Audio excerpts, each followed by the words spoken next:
اور دوسری چیز 2 آیت میں نے پڑھی، ان تبدو خیرن او تخفو، اگر تم بھلائی کو علل اعلان کرو یا چھپ کر کرو، اللہ رب العزت اسے پسند کرتا ہے، قبول کرتا ہے۔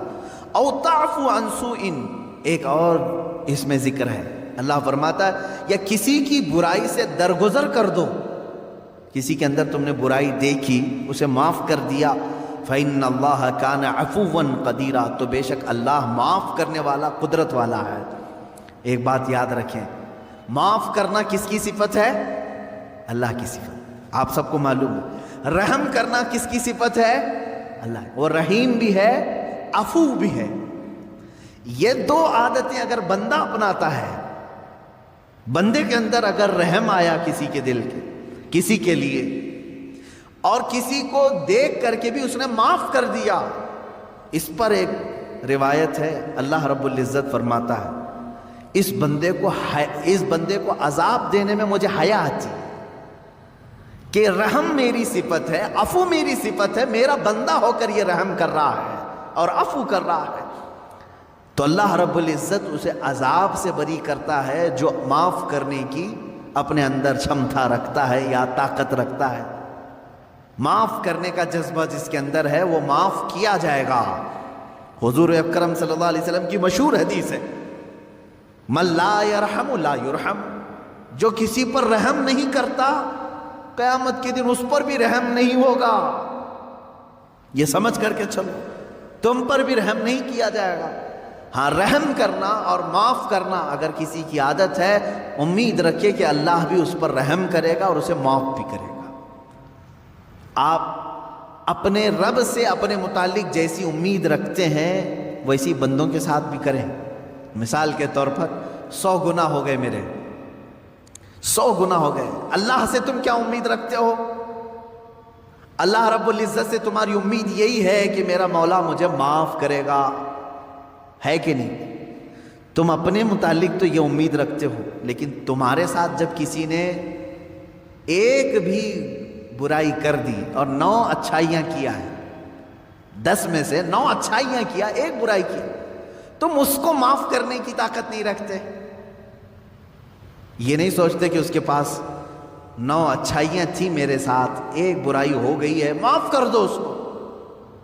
تو یہ ایک بات یاد رکھو، تم اپنے رب سے 100 گنا اپنے معاف کرانے کی امید لے کر بیٹھے ہو اور اپنے بھائی کے ایک گناہ کو معاف کرنا نہیں چاہتے، تو پھر بھول جاؤ تمہیں بھی قیامت کے دن معاف نہیں کیا جائے گا۔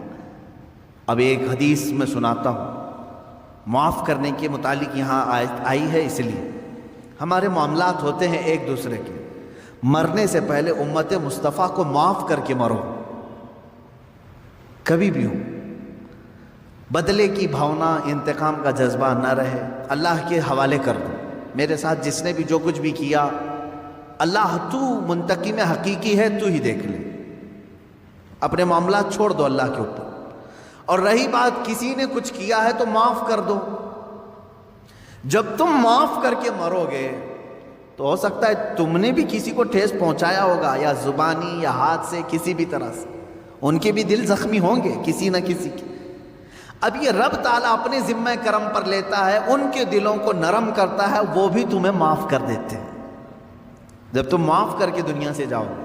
میں حدیث بتا رہا تھا، حدیث یہ ہے، 2 بھائیوں میں تکرار ہوئی، جھگڑا ہوا، ایک دوسرے سے دونوں کا کچھ نہ کچھ مباحثہ ہوا، اور تکرار کے بعد دونوں الگ ہوئے، جھگڑے کے بعد، لیکن ان میں سے ایک بھائی معافی مانگنے کے لیے آیا دوسرے کے پاس۔ بات یاد رکھیں، حضور پاک صلی اللہ علیہ وسلم فرماتے ہیں 2 جھگڑوں کے بعد اپنے بھائی سے معافی مانگنے میں جو پہل کرے گا وہ قیامت کے دن میرے ساتھ پہل جنت میں جائے گا، وہ جنت میں بھی پہلے ہوگا۔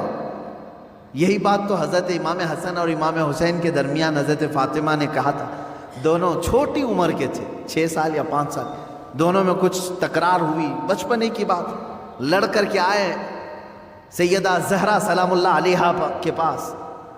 آپ کے پاس جیسی آئے تو انہوں نے کہا، ایک جملہ یہ کہا، بیٹا مجھے معلوم نہیں کس کی غلطی ہے کس کی خطا ہے۔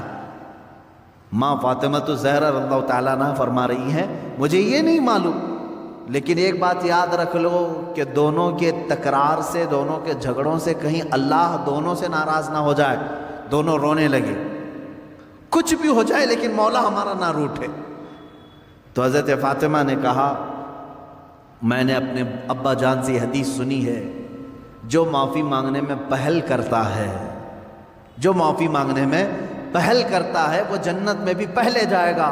ابھی یہ جملہ مکمل نہ ہونے کو تھا، امام حسین چھوٹی عمر کے تھے، دوڑ کر کے حضرت امام حسن کے پاس گئے، کہا برادر محترم جو کچھ بھی ہوا ہماری تکرار ہمیں معاف کر دیں۔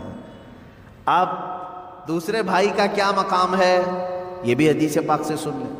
معاف کر دیا تو خیر ہے، تم نے معاف کر دیا، کوئی تم سے معافی مانگنے کے لیے آیا معاف کر دیا۔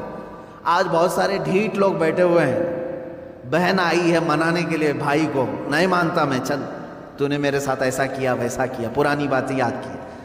بھائی آیا ہے اس کے گھر میں شادی ہے، چلو بھیا آ جاؤ، نہیں، پرانے گڑے مردے نکال کر کے بھائی کو رخصت کر دیا، ہم تجھے معاف نہیں کریں گے، زندگی بھر معاف نہیں کریں۔ وہ لوگ بھی سن لیں، تمہاری ذمہ داری تھی معافی مانگنے کی، تم معافی مانگ لیے، بہت اچھا کیے، کیونکہ پہلے جنت میں جاؤ گے۔ اب جس کے پاس گئے تھے معافی مانگنے کے لیے اس نے نہیں معاف کیا، میرے آقا صلی اللہ علیہ وسلم کی حدیث ہے، حضور فرماتے ہیں کل قیامت کے دن وہ میری شفاعت کے قریب بھی نہ آئے۔ حضور نے فرمایا میری شفاعت کے قریب نہ آئے جو اپنے بھائی کو معاف نہیں کرنا چاہتا۔ تم سے اگر تمہارا بھائی منانے کے لیے آ گیا، تمہاری بہن آ گئی، تمہارا پڑوسی آ گیا، تمہارا رشتہ دار آ گیا، تو پہلی بات تو یہ سوچ لو کہ وہ بازی مار لے گیا۔ معافی تو تمہیں بھی مانگنا چاہیے تھا، پہل میں کیوں نہ کروں، لیکن وہ بازی مار لے گیا، جنت میں پہلے جائے گا۔ اب اگر تم نے معاف کر دیا تو خیر ہے، نہیں معاف کرا تو کل قیامت کے دن شفاعت رسول سے بھی محروم ہو جاؤ۔ اب رسول اگر شفاعت نہ کریں کس کے پاس جاؤ گے؟ وہاں تو آدم علیہ السلام سے لے کر عیسیٰ علیہ السلام تک ہر کوئی کہہ رہے ہیں اذهبوا الی غیری، جاؤ میرے علاوہ کسی اور کے پاس جاؤ۔ کس کے پاس جاؤ گے؟ اگر نبی بھی منع کر دیں جاؤ تمہاری شفاعت میرے پاس نہیں۔ اللہ کے نبی صلی اللہ علیہ وسلم فرماتے ہیں جو اپنے بھائی کو معاف نہیں کرتا کل وہ میری شفاعت کے قریب نہ آئے۔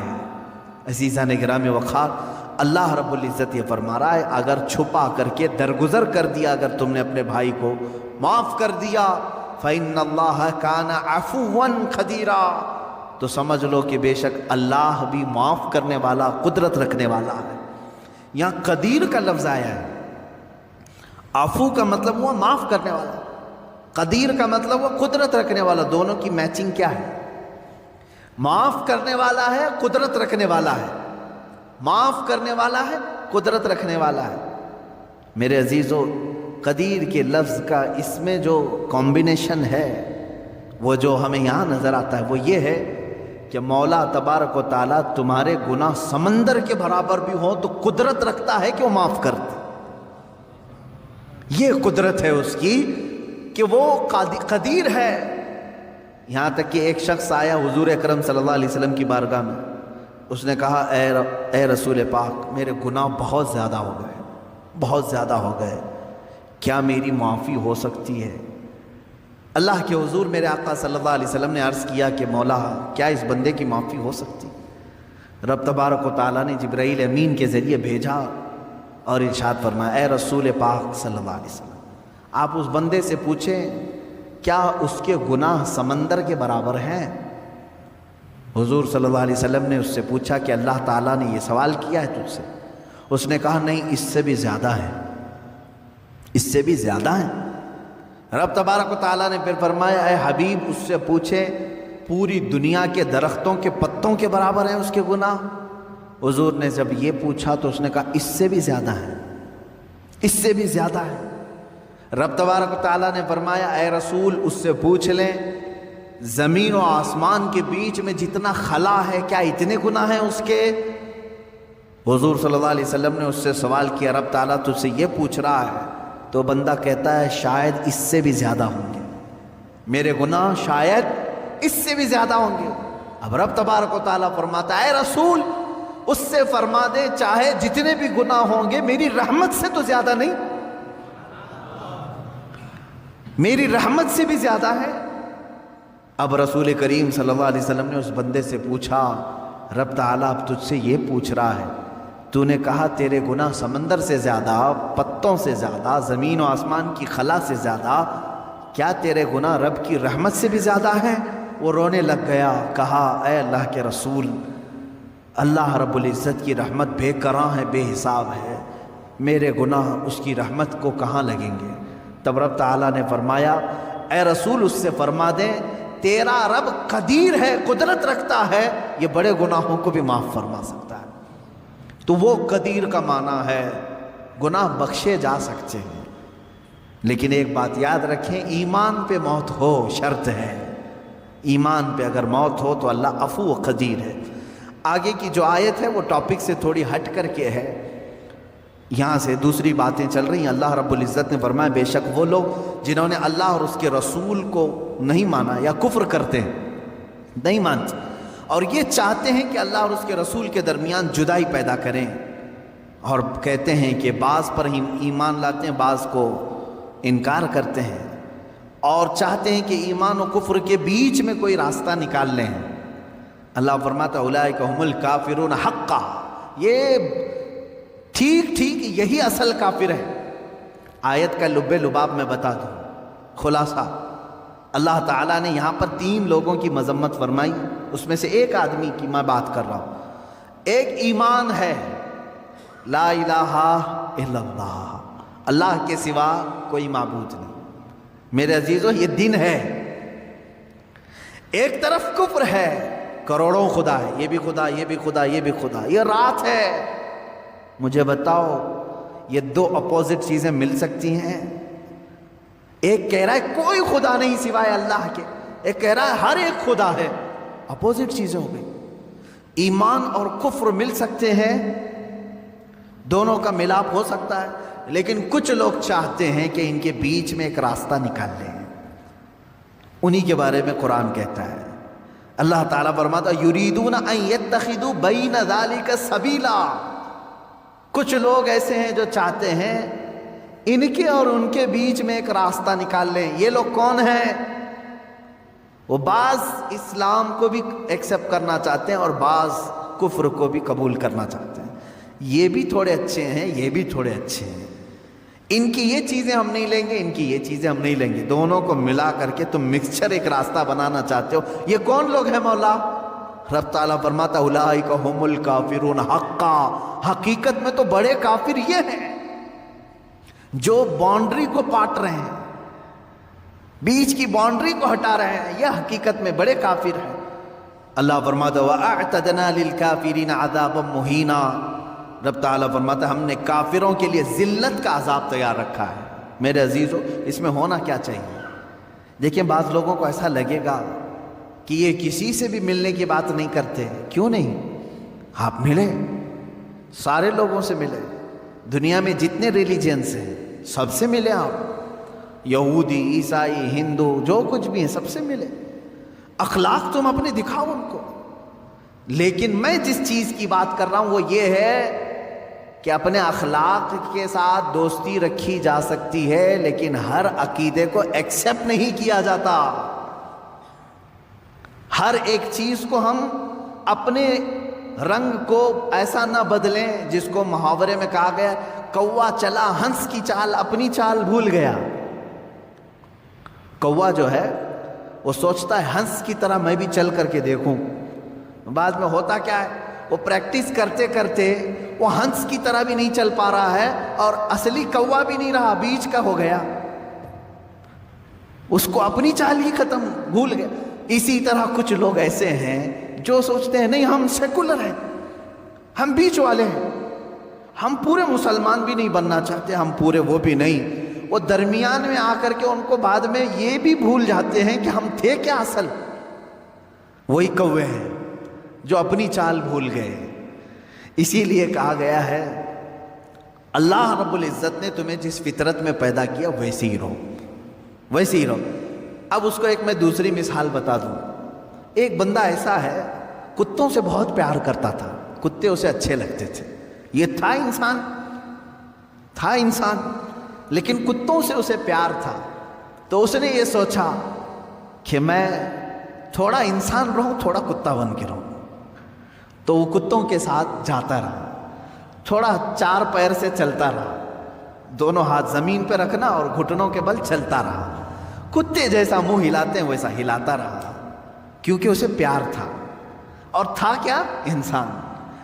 وہ کتوں سے پیار کی وجہ سے تھوڑا کتا بننے کی کوشش کرتا رہا, لیکن بہت دن وہ پریکٹس کر کے اس کی حالت ایسی ہو گئی کہ کتا تو بن نہیں سکا, کیونکہ نہ دم آئی نہ کان نکل پائے, کچھ نہیں ہو سکا, کتا نہیں بن سکا. لیکن اب سیدھا چلنے کی کوشش کر رہا ہے تو وہ بھی نہیں آ رہا ہے. یہ بھی تذکرہ ہے, بزرگوں کی کتابوں میں موجود ہے. اب وہ سیدھا چلنے کی کوشش کر رہا ہے انسانوں کی طرح, وہ بھی نہیں ہو پا رہا ہے اس سے, کیونکہ بہت دن پریکٹس کیا کتا بننے کی. تو کیا ہوا؟ نہ انسان بن کر کے رہا نہ کتا بن کر کے. یہ کون سی تیسری مخلوق بن گئی, ایک الگ ہی بن گیا. یہی قرآن کہتا ہے کہ کچھ لوگ یہ چاہتے ہیں کہ بیچ کا راستہ نکالیں. میاں کاہے کا بیچ کا راستہ؟ کیا اسلام میں کوئی چیز کمی رہ گئی تمہیں؟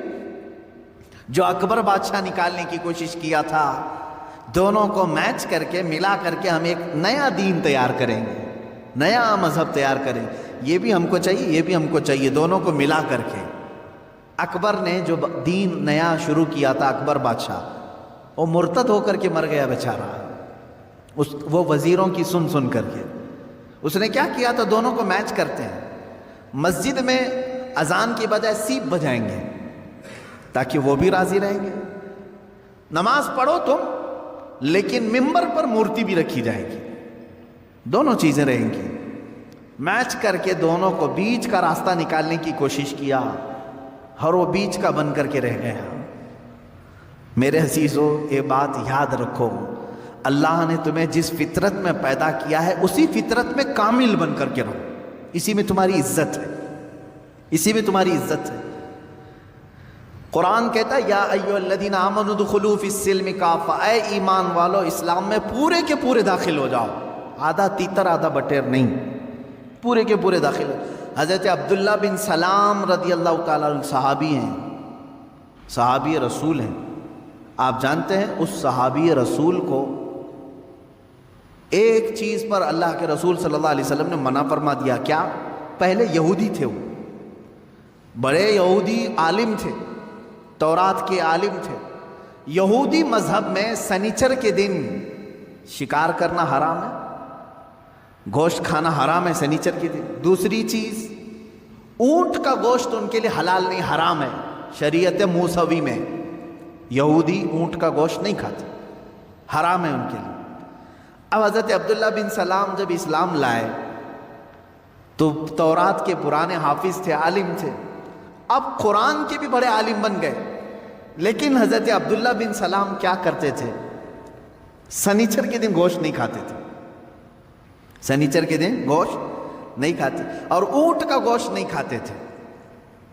ان کا اپنا اجتہاد تھا, وہ کیا سوچ کر کے کرتے تھے اس طرح سے. جب صحابہ نے ان سے پوچھا تو انہوں نے کہا اسلام میں گوشت کھانا واجب تھوڑی نہ ہے, فرض ہے کیا اونٹ کا گوشت کھانا؟ کھاؤ تو ٹھیک ہے, نہیں کھاؤ تو کوئی بات نہیں, کھا لیا تو حلال ہے, واجب تو نہیں ہے, مینڈیٹری تو نہیں ہے. حضرت عبداللہ بن سلام نے کہا اسلام میں یہ واجب نہیں ہے اور میں چھوڑ دیتا ہوں, نہیں کھاتا ہوں, تو یہودی مذہب پر بھی عمل ہو جائے گا, اسلام پہ بھی عمل ہو جائے گا. سنیچر کے دن گوشت کھانا اسلام میں واجب تھوڑی نہ ہے, واجب نہیں ہے, نہیں کھائے گا تو کچھ فرق نہیں پڑتا. لیکن میں اگر نہیں کھاؤں گا سنیچر کے دن تو دونوں مذہب پر عمل ہو جائے گا, یہودی مذہب پر بھی کہ ان کے مذہب میں سنیچر کے دن گوشت کھانا حرام ہے, اس پر بھی عمل ہو جائے گا, اسلام پہ بھی عمل ہو جائے گا. جب انہوں نے ایسا کہا تو اللہ تعالیٰ نے آیت نازل فرما دی, یا ایھا الذین آمنوا ادخلوا فی السلم کافہ, اے ایمان والو اسلام میں پورے کے پورے آ جاؤ. آدھا اس پر عمل کرنا آدھا اس پر عمل کرنا نہیں, بلکہ پورے کے پورے اسلام میں داخل ہو جاؤ. تو درمیان کا راستہ نکالنے کی کوشش نہ کریں. میں نے بہت گمبھیر مثالیں دی ہیں. ہاں, کچھ لوگوں کے لیے وہ حقیقت میں گمبھیر مثالیں ہیں کہ کتا بننے کی کوشش کرتے رہو گے، نہیں بن سکتے، کیونکہ تمہیں 2 پیر دیے ہیں، 2 ہاتھ دیے ہیں، تم ہاتھ سے اٹھا کر کے کھانا کھانے کی فطرت رکھتے ہو، لیکن جانور سے پیار ہے، ٹھیک ہے، اچھی بات ہے، کتے سے پیار ہے، اچھی بات ہے، کیونکہ ہم کتوں سے نفرت نہیں کرتے، کسی بھی جانور سے نفرت کرنے کا حکم نہیں دیا گیا ہے سوائے موذی اور نجس۔ کتے کو حراست کے لیے یعنی چوکیداری کے لیے رکھنے کی اجازت دی گئی، کھیتی باڑی کے نگرانی کے لیے رکھنے کی اجازت دی گئی ہے۔ ٹھیک ہے، تمہارا اپنا معاملہ، جانور یعنی اینیمل لورز آپ ہیں، اگر رہو، لیکن بننے کی کوشش مت کرنا۔ پیار کرنا الگ چیز ہے، پورا بن جانا الگ چیز ہے، تم بن نہیں سکتے۔ اسی طرح اسلام دن ہے، کفر رات ہے، دونوں کے بیچ میں اگر تم نکالنے کی راستہ سوچو گے تو پھر کیا ہو جائے گا؟ وہی ہو جائے گا کہ تم پورے نہ اسلام میں رہ پاؤ گے نہ پورے کفار میں رہ پاؤ گے۔ اللہ رب العزت نے اسلام جیسی عظیم دولت سے تمہیں سرفراز کیا ہے، تو اسی میں پورے کے پورے باقی رہو، اسی میں پورے کے پورے رہو۔ اچھا، دوسرے مذاہب کی بھی میں بات کروں، دوسرے ریلیجن میں اگر کوئی پنڈت ہے، اگر وہ اپنے دھرم میں پورا پکا ہے تو ان کے دھرم میں اس کو اچھا سمجھا جاتا ہے کہ ڈاواں ڈول آدمی نہیں ہے، پورا ٹھیک ہے، پورے اس کو گرنتھ یاد ہیں، وید یاد ہیں، جو کچھ بھی ان کی مقدس کتابیں سب برابر کرتا ہے۔ لیکن ان میں سے اگر وہ کوئی ایسا شخص جو ادھر بھی ادھر بھی ہاتھ پیر مارتا رہتا ہے تو وہاں پر بھی وہ ذلیل ہو جاتا ہے۔ یہ سب کا معاملہ ہے۔ اسی لیے میں آپ سے بھی کہوں گا، اللہ تبارک و تعالیٰ نے اگر تمہیں دائرہ اسلام میں رکھا ہے تو اس کی قدر کرو، اور اپنی نیتا گیری بچانے کے لیے جگہ جگہ پوجا پاٹ کرنا تمہارے لیے شریعت کا حکم نہیں ہے۔ ہاں، آپ اگر یہاں ہندوستان میں رہتے ہیں، آپ کے پڑوسی ہندو ہیں، نان مسلم ہیں، تو ہمارے لیے اجازت ہے کہ ان کے دل رکھنے کے لیے آپ ان سے دوستی رکھ سکتے ہیں۔ پڑوسی کے حقوق میں یہاں تک ہے، اسلام نے بتایا اگر وہ غمگین ہے تو اس کے غم کو دور کرنے کی کوشش کرو، اگر اس کے گھر میں کسی چیز کی کمی ہے تو پوری کرو، اگر ان میں کسی کا انتقال ہو جائے، مر جائے، تو تم اس کے ہاں تعزیت کے لیے جا سکتے ہو، اگرچہ دور کھڑے رہو۔ پڑوسیوں کے حقوق میں ہمیں اسلام نے یہ اجازت دی ہے، لیکن میرے عزیزو، جہاں تک اسلام نے اجازت دی ہے اتنا کرتے رہو۔ میں نے پھر وہی مثال یاد دلائی، اگر کسی سے محبت ہے تو محبت رکھو، پورا وہ بننے کی کوشش مت کرو، درمیانی راستے میں جانے کی کوشش نہ کرو، تم اپنے اسلام کے ساتھ قائم رہو، تمہاری آئیڈینٹیٹی اسی میں ہے، تمہاری آئیڈینٹیٹی اسی میں ہے۔ ابھی جیسے ایک مسئلہ چھڑا ہے اتر پردیش میں، کسی مسجد میں ہنومان چالیسا کرانے کی بات کی گئی، اور ایک کسی امام صاحب نے بلا کر کے اس میں ہنومان چالیسا پڑھایا، اور اس کو کیا کہا جا رہا ہے، سدبھاونا ہے، سب آپس میں محبت کے لیے ہے۔ کیا میں یہ پوچھنا چاہتا ہوں، سدبھاونا ایک طرف سے ہونی چاہیے؟ اگر مسجد میں کوئی ہنومان چالیسا کر رہا ہے تو کیا کوئی پنڈت اجازت دے گا کہ رام مندر جو بنا رہے وہاں ہم بھی پہلی اذان دے دیں، قرآن کی تلاوت کریں؟ کیا یہ سدبھاونا کی فکر ہر ایک کو ہے؟ نہیں ہے تو چھوڑو، ہم دعوت کہاں دے رہے ہیں آپ کو؟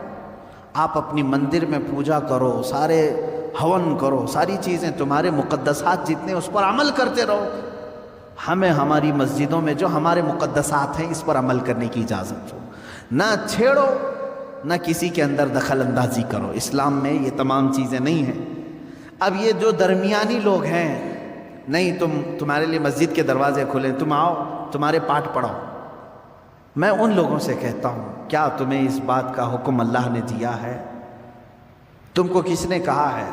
اللہ کا گھر ہے یہ، تمہارے باپ کا گھر نہیں، رب تبارک و تعالیٰ کا گھر ہے، اس کے قانون کے مطابق ہی عمل ہو۔ میں کسی ہنومان چالیسے کے متعلق یہ نہیں کہہ رہا کہ وہ کیا ہے، واللہ اعلم۔ اگر ہندو اس کو مقدس سمجھتے ہیں اور پڑھتے ہیں تو جہاں من کرے وہاں پڑھیں، اپنی عبادت گاہوں میں پڑھیں، ہم خلل اندازی کبھی نہیں کریں گے، کیونکہ اسلام یہ کہتا ہے جو جس دین سے وابستہ ہے اس کو رہنے دو۔